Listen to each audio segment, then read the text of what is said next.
সূরা ইয়াসিনের ৪৭ নম্বর আয়াত, আউযু বিল্লাহি মিনাশ শাইতানির রাজিম।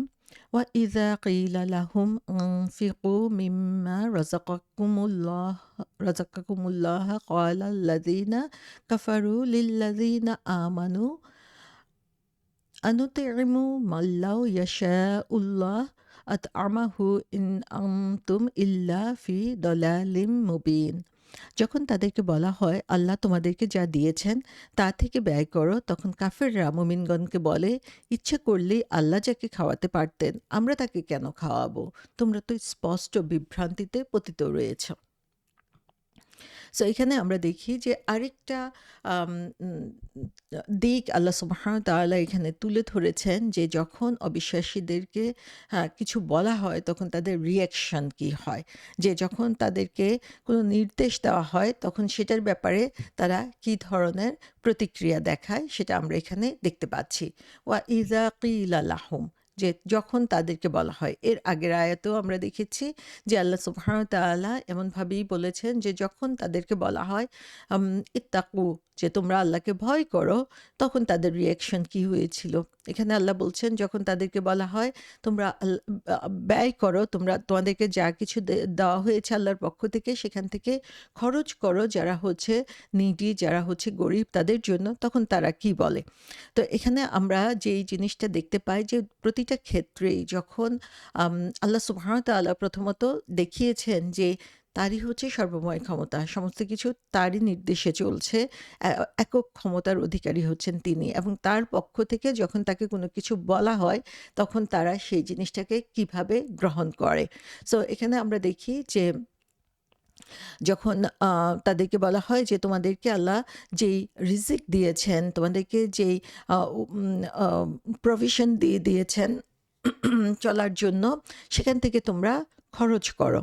সো আল্লাহ যখন তাদেরকে খরচ করতে বলেন তখনও দেখা যায় যে যারা হচ্ছে অবিশ্বাসী তারা হচ্ছে বিশ্বাসীদেরকে কি রেসপন্স করে। তো এখানেও আমরা দেখি যে দুইটা গ্রুপকে আল্লাহ সুবহানাহু ওয়া তাআলা সুস্পষ্টভাবে দেখিয়ে দিয়েছেন। যারা ঈমানদার তারা তাদেরকে আহ্বান করছে ধ্বংসের হাত থেকে বাঁচানোর জন্য, যে তোমরা আল্লাহর পথে খরচ করো, এটা তোমাদেরকে ধ্বংস থেকে বাঁচাবে। আর যারা অবিশ্বাসী তারা ঠিকই অটল রয়েছে এবং উদ্যতভাবে তারা কথা বলছে। সো তারা হচ্ছে স্বার্থপরের মতো, এবং তারা বলতে থাকে যে আম আ যা কিছু আল্লাহ দিয়েছে সেই খরচগুলো করা থেকে তারা হচ্ছে নিজেদেরকে বিরত রাখে।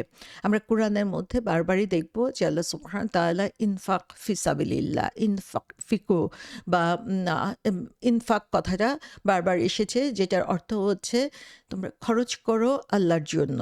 তো খরচ আমরা কি করব? আমরা দেখি যে বলা হয়েছে রাযাকাকুম, যে তোমাদের রিজিক। রিজিক বলতে কি বোঝানো হয়? রিজিক বলতে সাধারণত আমরা বুঝে থাকি যে আমাদের ধন সম্পদ বা আ খাবার, এটাকে আমরা বুঝে থাকি। আসলে রিজিক হচ্ছে আমাদের জন্য যা কিছু প্রয়োজনীয় সমস্ত কিছুই। যেমন আমাদের ধন সম্পদ এই রিজিকের মধ্যে অন্তর্ভুক্ত।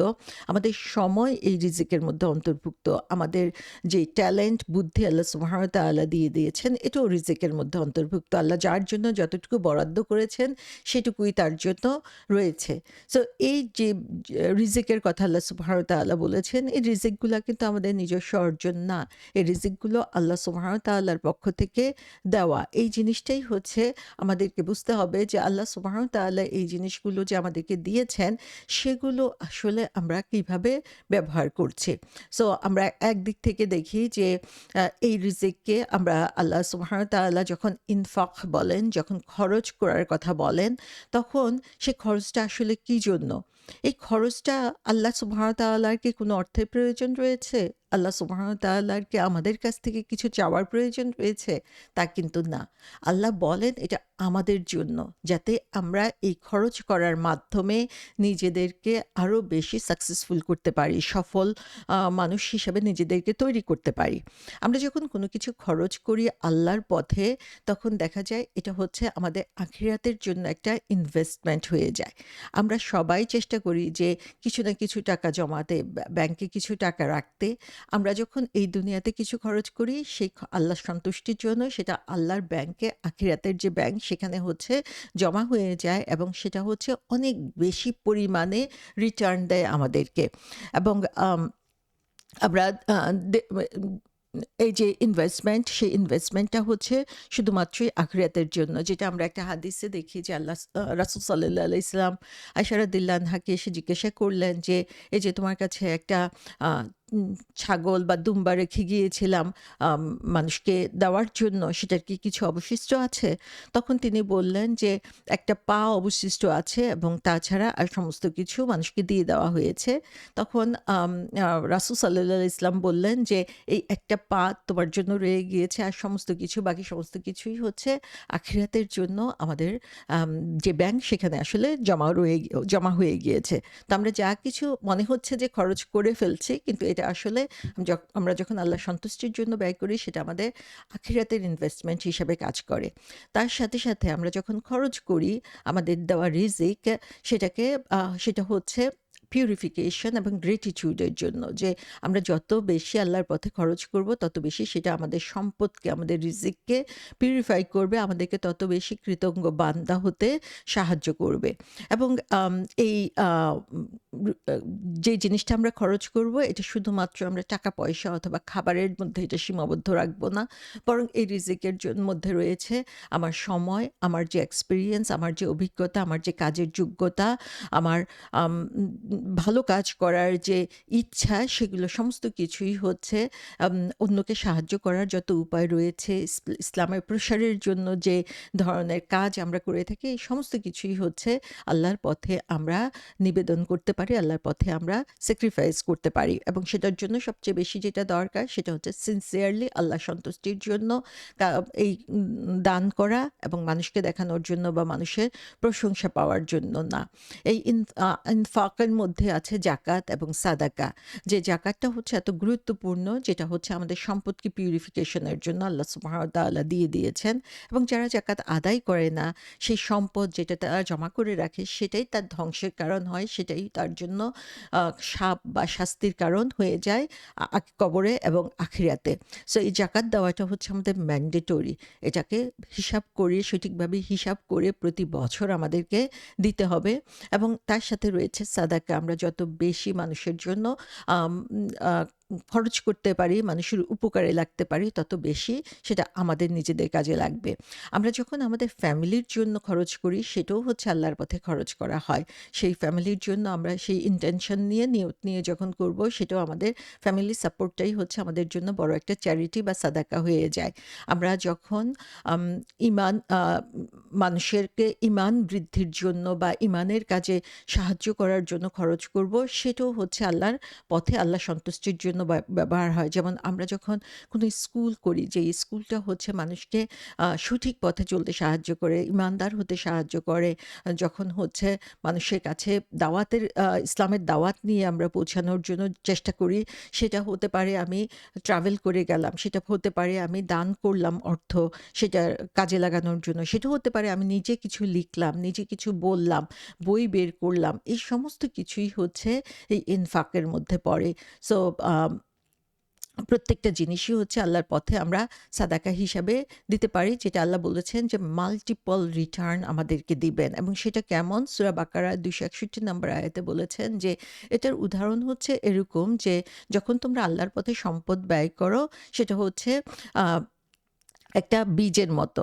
সেই বীজটা থেকে হচ্ছে ৭ টা আম আ উম আ ৭ টা গাছ বের হয়, এবং সেই ৭ টা গাছের মধ্যেই হচ্ছে প্রত্যেকটার মধ্যে হচ্ছে কয়েকশো করে শস্য উৎপাদন হয়। তার মানে হচ্ছে একটা বীজ আমি বপন করার পরে সেখানে হচ্ছে ৭০০ র উপরে রিওয়ার্ড আমি পেতে পারি। আল্লাহ সুবহানাহু ওয়া তাআলা এটাকে এমনভাবে বাড়িয়ে দেন।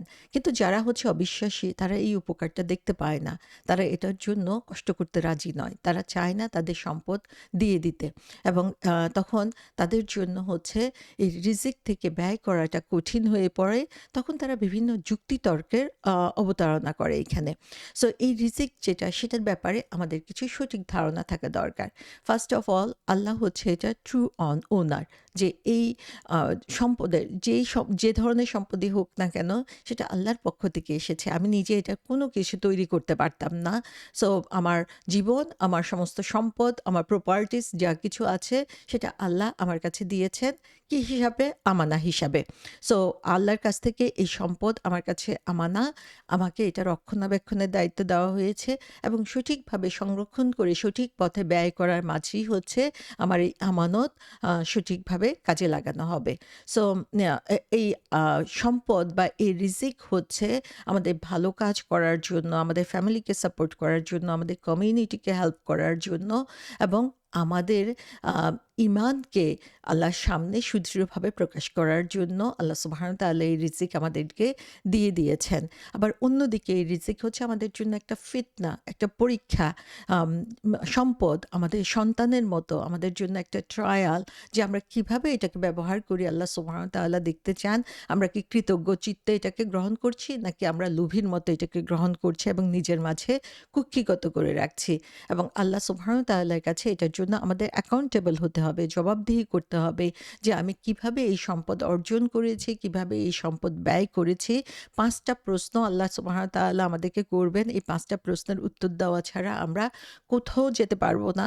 সেই ৫ টা প্রশ্নের মধ্যে একটা হচ্ছে কিভাবে আমার সম্পদ অর্জন করেছি, হালাল হারাম বেছে নিয়েছি কিনা, কিভাবে আমার সেই সম্পদ আমি ব্যয় করেছি, সেটা আল্লাহ সুবহানাহু ওয়া তাআলা যেভাবে আমাদেরকে গাইড করেছেন সেভাবে আমি সেই সম্পদ ব্যয় করেছি কিনা।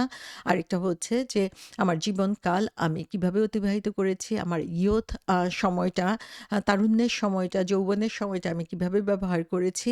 এই সমস্ত কিছুর জবাব না দিয়ে আমি এক পাও নড়তে পারবো না। সো আমাদের হচ্ছে পরীক্ষা হবে। এই পরীক্ষায় আমাদেরকে পাস করতে হবে। কিন্তু এই পরীক্ষার জন্য জীবনের শুরুতেই আল্লাহ সুবহানাহু ওয়া তাআলা আমাদেরকে প্রশ্নগুলো দিয়ে দিয়েছেন।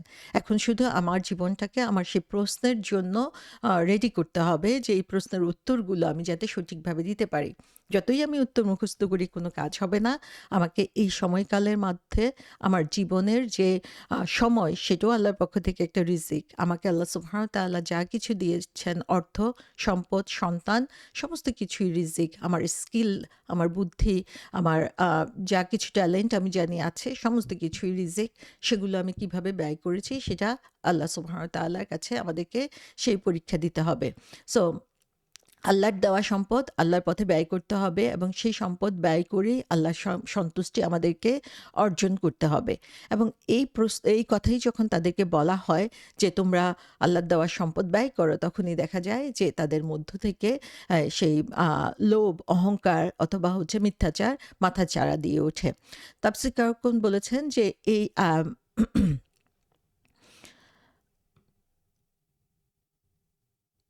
এই যে এই কথাটা এখানে বলা হয়েছে যে আ ইন আনতুম ইল্লা ফি দালালিম মুবিন। তাদের তাদের সত্যিকারভাবে তারা হচ্ছে আ ধ্বংস ছাড়া মানে একদম ক্লিয়ার ধ্বংসের মধ্যে তারা না পড়ে রয়েছে। এটা ছাড়া তাদের জন্য আর কিছুই নাই। তখন দেখা যায় যে এই অর্থটা নিয়ে তাফসীর কারকগণ বলেছেন যে এটা ২ টা অর্থ হতে পারে। এটা হচ্ছে সেই সেম কুফফার যারা হচ্ছে ঈমানদারদের সাথে তর্ক করছিল। আম তারা তাদের যে কমপ্লেইন, তাদের যে মকিং সেটাই তারা কন্টিনিউ করে যাচ্ছে এবং তাদের জবাবটা তাদের সেভাবেই তাদের কাছ থেকে আসছে। আরেকটা অর্থ হতে পারে যে আল্লাহ সুবহানাহু ওয়া তাআলা কুফফারদেরকে বা কাফিরদেরকে এই জবাবটা দিচ্ছেন যে যখন তারা এরকম বোকার মতো অহংকার বশত স্টাবনলি হচ্ছে এই ধরনের উত্তর দিচ্ছে যেখানে যার মাধ্যমে তারা আসলে আল্লাহকেই ডিসরেসপেক্ট করছে। আল্লাহ তাদের জন্য বলছেন যে তারা হচ্ছে পুরোই দলালার মধ্যে রয়েছে, পুরোই হচ্ছে ধ্বংসের মধ্যে রয়েছে। এই ব্যাপারে কোনো ধরনের সন্দেহ নাই। সো তাদেরকে যখন ঈমানদাররা অবিশ্বাসীদেরকে আহ্বান করে ব্যয় করার জন্য, তখন তারা বলে যে আল্লাহই তো খাওয়াতে পারে, আল্লাহই তো তাদেরকে দিতে পারে, তাহলে আমরা কেন খরচ করতে যাব? সুবহানাল্লাহ! কতটুকু অহংকারী হলে তারা এ ধরনের কথা বলতে পারে সেটা আমরা দেখতে পাই যে তারা এই দান করা থেকে অথবা খরচ করা থেকে নিজেকে বিরত রাখার জন্য তখন হচ্ছে এই প্রশ্নটা বলে যে তো আল্লাহ নাউজুবিল্লাহ তোমার আল্লাহ যদি এত ক্ষমতাবান হয়ে থাকে, এত কিছু দেওয়ার হয়ে থাকে, তাহলে তোমার আল্লাহই খাওয়াতে পারে, আমাদের কাছে কেন তোমরা চাইছো? সো এরকম কথা আসলে এখনকার সময়েও দেখা যায় যে যখনই কোনো ফান্ড কালেকশনের জন্য যাওয়া হয়, তো যারা হচ্ছে টাকা দিতে চায় না তারা বলতে থাকে যে তার অমুকের নিজেরই তো এত টাকা রয়েছে, সে আবার আমার কাছে কেন চাইতে আসে?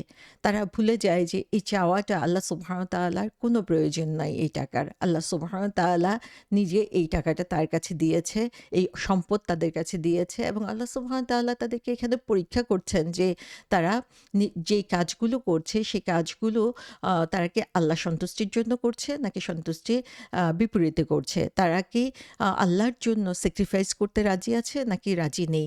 সো আমাদের ঈমানের পরীক্ষাটাও কিন্তু এভাবে হয়ে থাকে। আমরা কতটুকু ঈমানদার সেটা পরীক্ষা আল্লাহ সুবহানাহু ওয়া তাআলা করেন যে আমার কাছে যেই সম্পদ গচ্ছিত রেখেছেন আল্লাহ সুবহানাহু ওয়া তাআলা সেটা আমি আল্লাহর জন্য নিঃস্বার্থভাবে খরচ করতে রাজি আছি কিনা? নাকি সেটাকে আমি জমা রাখি? দেখা যায় যে আমরা যখন শপিং মলে যাই তখন খরচ করার সময় আমাদের খেয়াল থাকে না যে যখনই যেটা পছন্দ হয়ে গেল আমরা কিনে নেই। কিন্তু যখনই বলা হয় যে মসজিদের জন্য দান করুন বা অমুক একটা ভালো কাজ করছে সেটার জন্য দান করুন, তখনই আমরা চিন্তা করতে থাকি কত টাকা দিব এবং যত কম দেওয়া যায়, যত পুরানো টাকাটা দেওয়া যায় তত বেশি আমরা সেই চেষ্টা করতে থাকি। তো অথচ আমরা ভুলে যাই এই সম্পদ আমার না। এই সম্পদ আল্লাহ সুবহানাহু ওয়া তাআলা আমার কাছে আমানত হিসাবে গচ্ছিত রেখেছেন। তো যখন আমি এই সত্যটা বুঝতে পারবো তখনই দেখা যাবে যে এই সম্পদের মায়া মুক্ত হতে পারবো আমরা। সো এই অবিশ্বাসীরা চোখের সামনে সমস্ত কিছু দেখছে, সমস্ত কিছু শুনছে, কিন্তু আল্লাহ সুবহানাহু ওয়া তাআলা তাদের চোখে, কানে এবং অন্তরে এমনভাবে সিল মেরে দিয়েছেন যে তারা সত্যটাকে বুঝতে পারে না, বরং তারা অহংকারবশত কথা বলে।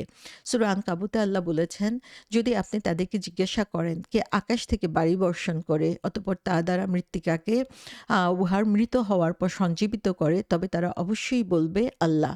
বলুন সমস্ত প্রশংসা আল্লাহরই, কিন্তু তাদের অধিকাংশই তা বুঝে না। তো দেখা যাবে যে তাদেরকে যখন আমরা ন্যাচারাল যে পাওয়ার সেগুলোর ব্যাপারে জিজ্ঞাসা করি তারা ঠিকই জানে যে এগুলো আল্লাহ করছেন, কিন্তু যখন আল্লাহর পক্ষ থেকে নির্দেশ আসে তখন দেখা যায় তারা সেটা থেকে দূরে সরে যায়। এবং এখান থেকে আমরা দেখি যে আল্লাহই হচ্ছে আল্টিমেট রাজ্জাক, যে এই পানি যদি বর্ষিত না হতো আকাশ থেকে, কোথায় তুমি ফসল পেতে, কোথায় তুমি শস্য পেতে, কোথায় পেতে এত সম্পদ? কিন্তু তারা সেই কথা ভুলে যায় এবং তাদের যখনই সেটা নিয়ে তাদের রিফ্লেক্ট করার কথা, চিন্তা করার কথা, কাজ করার কথা, সেই কাজটা তখন তাদের দ্বারা আর হয় না। সো আল্লাহ সুবহানাহু ওয়া তাআলা হচ্ছেন আর রাজ্জাক, তিনি হচ্ছেন আমাদের জন্য প্রোভাইডার। সো তিনি যে সম্পদ দিয়েছেন সেটা তার পথে খরচ করার মাঝেই হচ্ছে আমাদের সার্থকতা। বিনিময়ে আমরা আসলে অসংখ্য নেয়ামত আল্লাহ সুবহানাহু ওয়া তাআলার কাছ থেকে লাভ করছি এবং আখিরাতেও আমাদের জন্য পুরস্কার রয়েছে। সো এই আয়াতের ব্যাখ্যায় আমরা দেখি যে আব্দুল্লাহ ইবনে আব্বাস রাদিয়াল্লাহু আনহু বলেছেন যে মক্কাতে তখনকার সময়ে কিছু অবিশ্বাসী রয়েছিল। যখন তাদেরকে গরিবদের জন্য দানের কথা বলা হতো, তারা বলতো যে না, আল্লাহর শপথ আমরা দিব না। যদি আল্লাহ তাদেরকে গরিব করে রাখে তাহলে আমরা কেন তাদেরকে খাওয়াতে যাব? এবং আম তারা সবসময় দেখত যে যারা ঈমানদার তারা সবকিছুতে আল্লাহর ইচ্ছাটাকেই সংযুক্ত করত প্রত্যেক কাজের সাথে, যে আল্লাহর ইচ্ছায় এটা হয়েছে। এবং সেখান থেকেই তারা এই বিলিভারটা বলতো, যে যারা ঈমানদার তারা বলতো যে যদি আল্লাহ চান তাহলে আল্লাহ আমাকে আম দ আম ধন সম্পদ দান করতে পারেন। আল্লাহ যদি চান তাহলে আমাকে সম্পদ দিতে পারেন। আল্লাহ যদি চান তাহলে এটা করতে পারেন, ওইটা করতে পারেন। সো এই কথা শুনে তখন তারা যেহেতু সমস্ত কিছুতেই আল্লাহর সাথে কানেক্টেড করতো, যেটা আমাদের করা উচিত, তখন সেটা নিয়ে তারা হচ্ছে হাস্য কৌতুক করতো যে যদি আল্লাহ চানই তুমি গরিব থাকবা তাহলে আমি কেন তোমার জন্য খরচ করতে যাব? সুবহানাল্লাহ, কেমন হাস্যকরভাবে তারা সেটাকে আম আ অপোজ করত। আরেকটা ব্যাখ্যা এসেছে, কোনো তাফসীরকারগণ বলেছেন যে আম এই মক্কাতে হচ্ছে যখন যারা হচ্ছে দাস ছিল এবং গরিব ছিল, অবিশ্বাসীদের আত্মীয় গরিব যারা ছিল তারা যখন ইসলাম গ্রহণ করত, তখন যারা হচ্ছে অবিশ্বাসী তারা গরিবদেরকে আগে সাহায্য করত, তাদেরকে কোনোভাবে তারা ইমিডিয়েটলি তাদের সেই সাহায্য বন্ধ করে দিল। এবং তখন সেই ইমানদাররা তাদেরকে হচ্ছে উৎসাহ দিত যে তোমরা এই গরিব মুসলমানদের প্রতি দয়া প্রদর্শন করো, তাদের সাহায্য করো, অথবা তাদের যে দাস ছিল তাদের প্রতি তোমরা সহযোগিতা করো। কিন্তু তারা এটাতে বিরক্ত হতো এবং বলতো যে আমরা কেন তাদেরকে খাওয়াতে যাব? আল্লাহ ইচ্ছা করলে তিনিই তাদেরকে খাওয়াতে পারেন। আবার কোন তাফসীরকারগণ বলেছেন যে যারা হচ্ছে এই বোকা অথবা হচ্ছে যারা কোনো কিছুকে সত্যকে গ্রহণ করতে চায় না, সে ধরনের অবিশ্বাসীরা তারা এটা বুঝতে পারে না যে এই যে রিজিক বা এই যে সম্পদের যেই ট্রেজার আল্লাহ সুবহানাহু ওয়া তাআলা কাছে রয়েছে, তিনিই হচ্ছেন এটার ক্রিয়েটর, তিনিই হচ্ছেন এটার রক্ষক, তার কাছ থেকেই এসেছে। এর মধ্যে থেকে তিনি কাউকে চেয়েছেন সম্পদশালী করেছেন, কাউকে গরিব করেছেন একটা পরীক্ষা হিসাবে, এবং এটা প্রত্যেকের জন্যই পরীক্ষা। যার সম্পদ আছে তার জন্যও পরীক্ষা, যে গরিব তার জন্যও পরীক্ষা। এবং আল্লাহ সুবহানাহু ওয়া তাআলা দেখেন যে যারা ধন সম্পদশালী তারা কিভাবে সেই সম্পদকে ব্যয় করে এবং কিভাবে তারা কৃতজ্ঞ হয়, এবং যারা হচ্ছে গরিব তিনি দেখেন যে তারা কতটুকু ধৈর্য ধারণ করে এবং কতটুকু সহ্য ক্ষমতা তাদের রয়েছে। সো আল্লাহ সুবহানাহু ওয়া তাআলা গরিবদের জন্য দুনিয়াবি ভালো জিনিসটা তুলে রেখেছেন বা তাদেরকে কম দিয়েছেন, এটা কৃপণতার জন্য না, বরং তিনি সেই ধন সম্পদশালী যারা তাদেরকে আহ্বান করছেন তাদের সম্পদ ব্যয় করার জন্য, কিন্তু আল্লাহ নিজে সেই সম্পদের প্রয়োজন নাই। সো মানুষের জন্য দুইটাই হচ্ছে পরীক্ষা, যারা গরিব তাদের জন্য, যারা ধন সম্পদশালী দুইটাই তাদের জন্য পরীক্ষা, এবং আল্লাহ যেভাবে চান সেভাবেই তাদেরকে সেই অবস্থায় রাখেন, এবং তার যে কদর, তার যে জাজমেন্ট, সেটাকে আসলে কেউ প্রশ্নবিদ্ধ করতে পারে না। ইমাম কুরতুবী রহমতুল্লাহ আলাইহি বলেছেন যে এই যে অবিশ্বাসীরা এই ধরনের কথা বলেছে, সে কথাটা যে কত অযৌক্তিক, যে আল্লাহ সুবহানাহু ওয়া তাআলা যখন কাউকে সম্পদের অধিকারী করেন তখন তার উপরেই হচ্ছে অন্য মানুষের অধিকার বা হক রেখে দেন এই সম্পদের উপরে। সো আল্লাহ সুবহানাহু ওয়া তাআলা সেই ওয়েলদে বা ধন সম্পদশালী মানুষের কাছে সেই সম্পদটা জমা রাখেন অন্যের হক হিসাবে, এবং সেটা দেওয়াই হচ্ছে আমাদের কর্তব্য। সো এখানে কোনো ধরনের অবজেকশন থাকা উচিত না যখন তাকে অন্যের জন্য খরচ করতে বলা হয়, কারণ প্রত্যেকের হক আল্লাহ সুবহানাহু ওয়া তাআলার কাছে লিপিবদ্ধ করে রাখা হয়েছে, এবং আল্লাহ সুবহানাহু ওয়া তাআলা জানেন যে কে কতটুকু প্রাপ্য।